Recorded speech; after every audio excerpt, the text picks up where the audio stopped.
Nation with a difference, station of the people. NTA Lagos Channel 10. For information and education, for all-round entertainment, for quality programs. NTA Lagos Channel 10. Oh, yeah, carry the go. Oh, yeah, carry the go. For children and family programs. NTA Lagos Channel 10. Where they entertain the people, all the people them. For the latest news and sports. NTA Lagos Channel 10. For clear signal, where they waka far. Now we be the medium, we go help you sell your market. All round entertainment too. For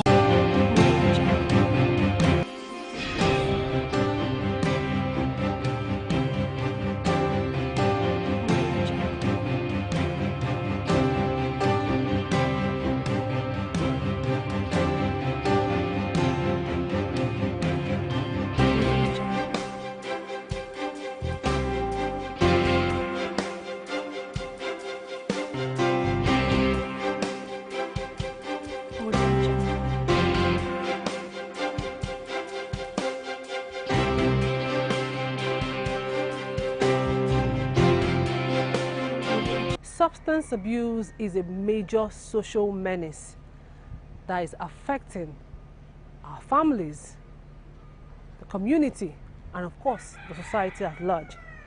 In fact, it's a growing concern to see a lot of young people into substance abuse. Today on the show, we're bringing to you a very important interview we had with John Olusegun, a licensed clinical psychologist and a certified addiction specialist. He'll be telling us what exactly is substance abuse and, of course, highlighting how to manage our friends, our loved ones who are dealing with substance abuse. You will agree with me that a lot of very beautiful minds, you know, with dreams and aspirations have drifted away as a result of being addicted to one substance or the other. And of course, on the show today, we'll also bring you an interesting report on hypertension. When was the last time you checked your blood pressure? It's very important that you always check up on yourself. Medical checkup cannot be overemphasized. The importance of medical checkup cannot be overemphasized. Plus, our regular Dr. Love series. This week on Dr. Love series, we'll be talking to us about eating habits. All of these and more on this week's edition of Health Watch. My name is Nkem Okibe. I am your regular host on the program. We'll go on a short break. When we return, first in our lineup is Dr. Love series. Stay with us.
Kedu Odima Ekason Nakwana.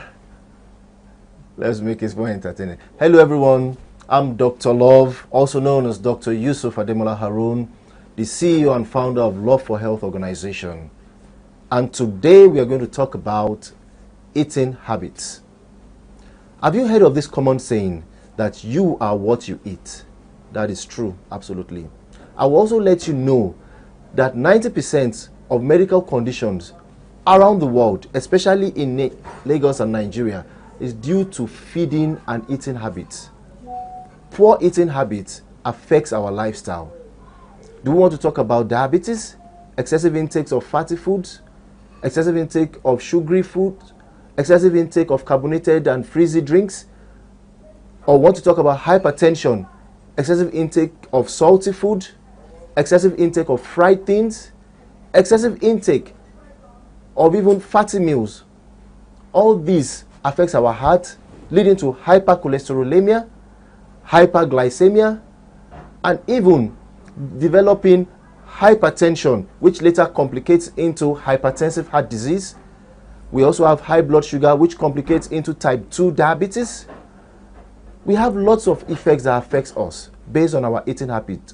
Do you also know that even excessive intake of fruits and vegetables, which are good for our body, can also be deleterious to our health? Also, we should always try to balance our food. Avoid excessive intake of food. Avoid drinking alcohol. Avoid smoking. And avoid anything that can harm you. These are things that affect our health and they tell towards a later time. Thank you very much. I'm Dr. We Love You, and we always love you.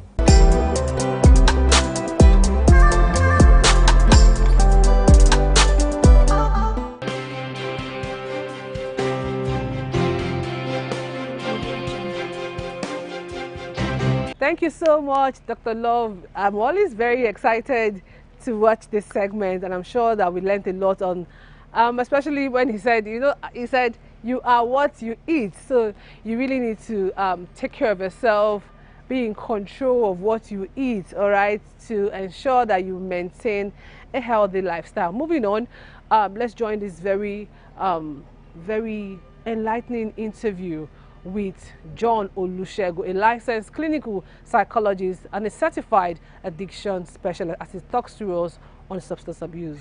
Let's see this together. We'll be right back.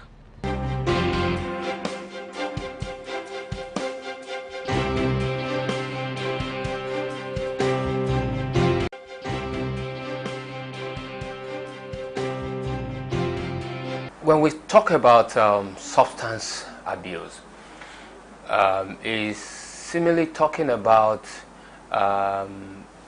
people using some kind of chemicals, or let me say drugs, largely out of prescription or out of what is meant to do. And sometimes they use more of it, or frequently more than they should use it, or even when it is not needed at all, or using it to cope with normal day activity that they could have coped with without using that drug. In our own word, we say that is a problematic use of substance that is largely characterized with compulsion to get it and to use it, despite having harmful effect on them. They just keep going back to it. So that's what we refer to as substance abuse.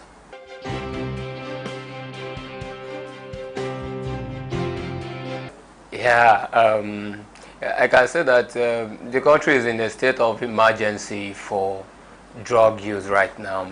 Different types is coming up, starting from the usual one that we used to know then, something like cannabis, the regular Ido or something like that. People will say, don't be like this person or something like that. Even alcohol, so to say, it is widely accepted, but it is also a substance that, when it touches the brain, it changes certain activity of the brain, it alters the mood, alters the behavior. We are beginning to see more like different variant of cannabis. Something like loud is a synthetic cannabis that a lot of people will use to alter or to give them some kind of high, so to say. We've seen people use Colorado or something like that, which is also a synthetic cannabis as well.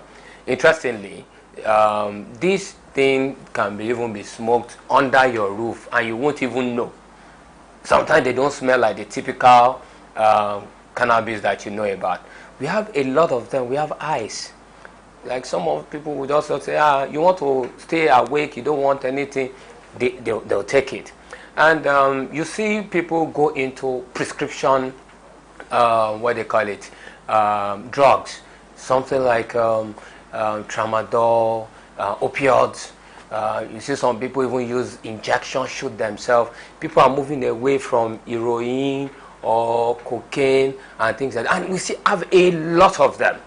One thing about all of these substances is that when people use them, they might start from maybe just using just a little. Then you see them graduating to using more. Their life now revolves around the use. They are recovering from the use. Then they are looking for money to get what they are going to use and use again. So the cycle continues in that angle, and a lot of things are impaired. Work, school, relationships, and the like. So the list go on.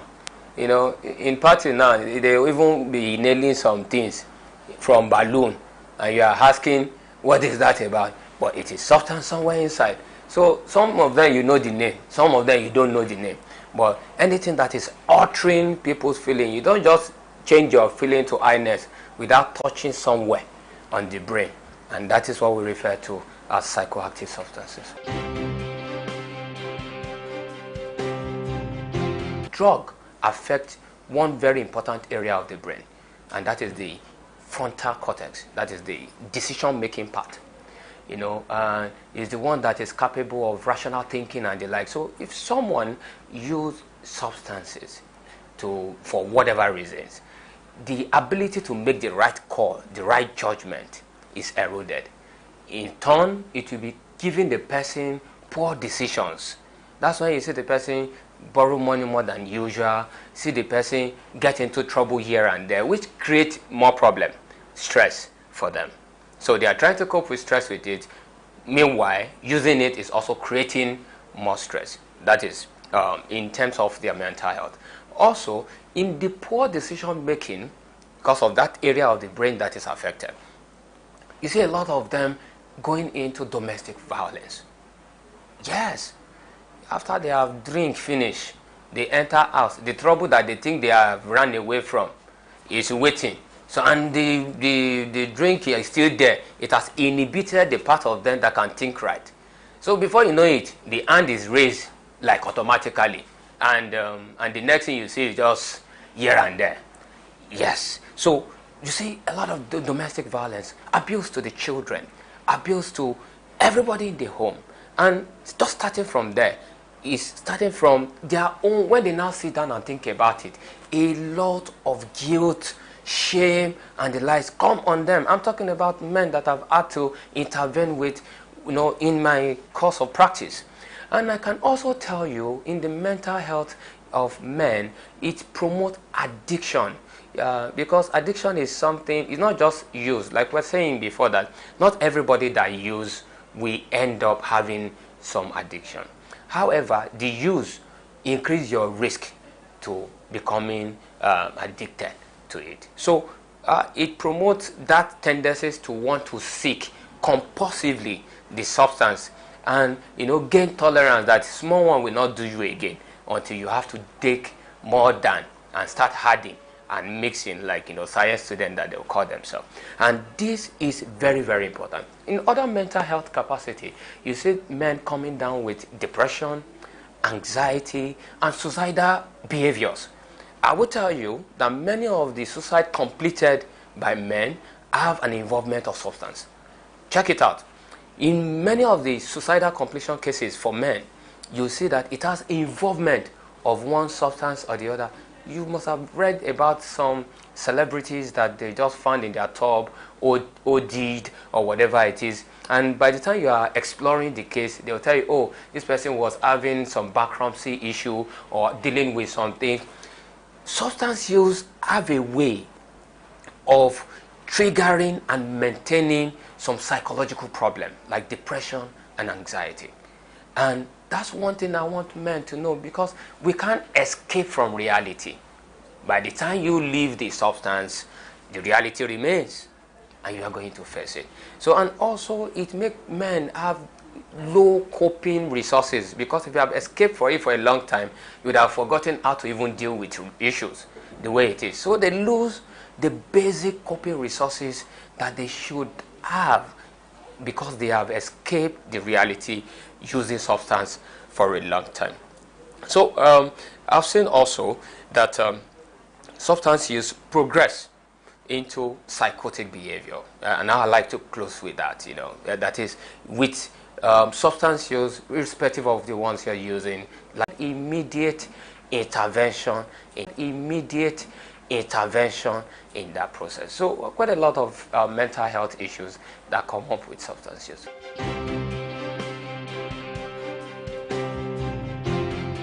Regarding is there hope?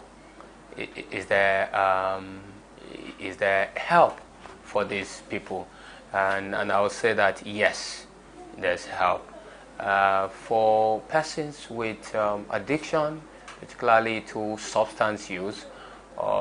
We say that the treatment is usually a biopsychosocial one. Because of the thing that we've had in our environment, some people see it as a character failure or a village people attack. So the first line of this thing is usually we'll go to church, or we'll go to mosque, or go to all these baba and things like that. See, I'm not an atheist here. We are in Nigeria together. However, this has been proven to be a health situation.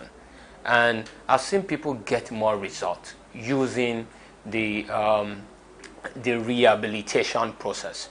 Now, for biological, how do you address someone that is already shouting, maybe saying, I'm seeing someone, or I'm hearing some voices, and you can't hear, you can't see? It's just a show that the drug that the person is using have touched certain part of the brain. And there's no amount of talk at that moment that you can do that can really address that.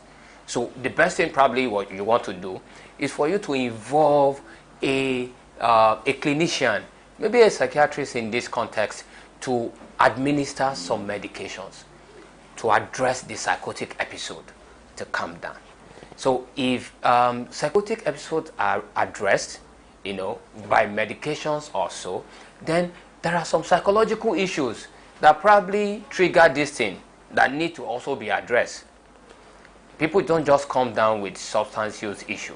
Maybe they have some disappointment in life that they can't cope with, that led them into that place. So all those trauma, abuse that we need to address too, then the psychological part will be taken care of by professionals, psychologists perhaps. Then there is need for social support. The social part is because humans are not taught out to just live by themselves. So sometimes when they come to our clinic, you treat them and you let them out. And the family you have come, you have started again, you have do this again, and we decide to alienate them or stigmatize them. They feel like it is them against the world. So say, what's the essence? Then they go back. And for people that have people around them that have this substance use problem, it's important for you to first recognize that this is an health problem. I mean, you would not stigmatize someone that have hypertension or diabetes. So also, let us not stigmatize them. The assumption that, they are, they are destructive, they are this, maybe we need to adjust that and try and help them to see purpose and meaning with life. As much as possible, we can also help them point out what they are doing right and reinforce what they are doing right. Because I've seen some people going through recovery, and they say when they leave the, after we do the, detoxification, we do the psychotherapy, and they went back. But even when they were doing things right, people will not see it and recognize it. But if they do one thing wrong, I say, you have gone back to smoking, you have done this. Although they might not have gone back to smoking, but because they did that one thing wrong, then they were. But when they were doing certain things right, did we recognize it? Did we reinforce it? Did we celebrate them? So some of these positive support and less stigmatization, and bringing them at the right time. Because sometimes we would have gone to Kafancha and Sokoto after putting them for some 4 years with one cleric and whatever it is, and you now say, okay, let us come and, sometimes you have made them go through a long duration of untreated psychosis, and you now want the best of results. So much of awareness, we give people idea of how better we can support them. We support them with love, try to understand that they are human and they are separate from the substance. You can still see that person when you take the substance away from them. And I think that support is very, very important.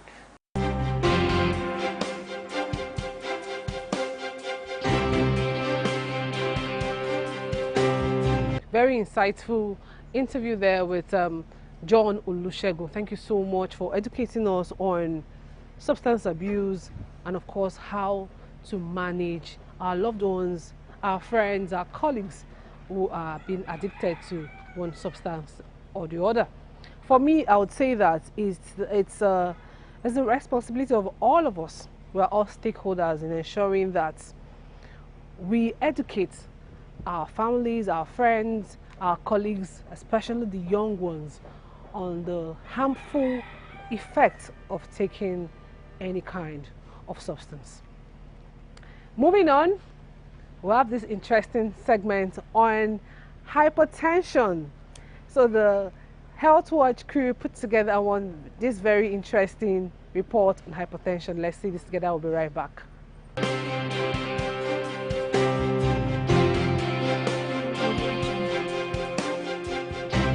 Hypertension, also known as high blood pressure, is a common health issue and can be serious if not managed. It is regarded as a silent killer. Hypertension medically is a clinical condition where the blood pressure of an individual is above 140/90, and this is when you check the blood pressure of an individual at 3 separate occasions.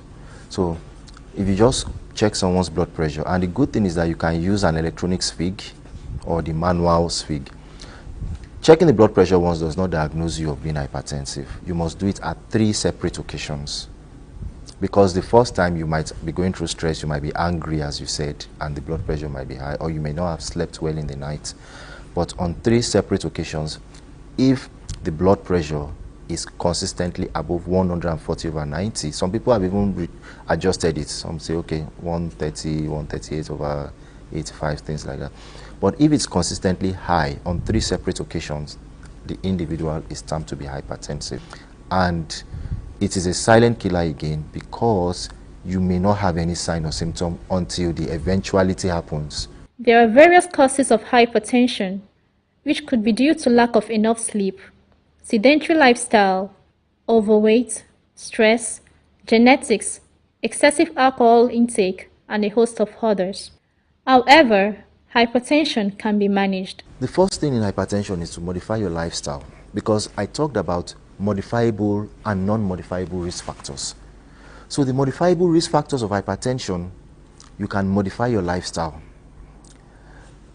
Reduce salt intake. If you are diagnosed of hypertension, if you can go into no salt, it's better for you. If you want something to taste, there are other natural things you can use. Natural food that you can eat that still tastes good. Number 2, you have to stop or reduce alcohol drinking. I'm not here to stop the breweries that make millions or billions from alcohol, but it's affecting our health. Salt also, excessive salt is affecting the health. Stop smoking. Smoking is also a risk factor to hypertension, and these are major. And that's why I said, because these 3 things now, men are the ones that do it more. Men eat more, and therefore they are eating more salt. Men drink more. Men smoke more, and that's why I said that more men are affected with high blood pressure or hypertension than women.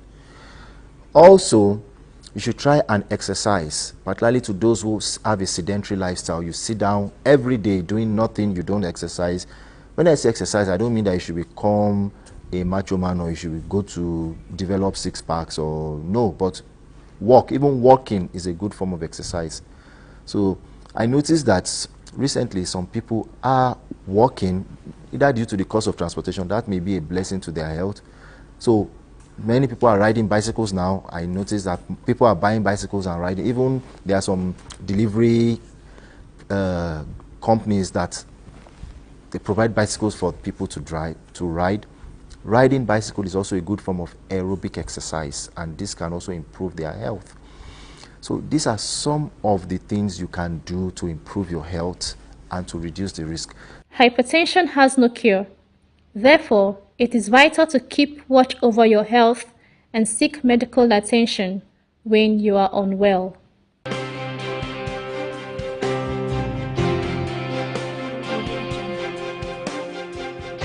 And this is where we draw the curtains on this week's edition of Health Touch. I know you don't want to go. I also don't want to leave you. But you know how I always say it every week. Health conscious people live longer. You miss any of our episodes, please follow us on Facebook, NTA Lagos Channel 10, to catch up with the past editions, or even on YouTube, NTA Lagos Channel 10. You have questions, you have inquiries, you have some topics that you would love us to treat. Of course, you want to sponsor this program, reach out to us on 0706086587, or send a mail to okibeinkem@gmail.com. A big shout out to my production crew and to my director, Yakin. Thank you so much. And all my production assistants, to the engineering guys, thank you so much for ensuring that we have a bumper package every week. Until we come your way next week, same time, same station. My name is Nkem Okibe. See you then.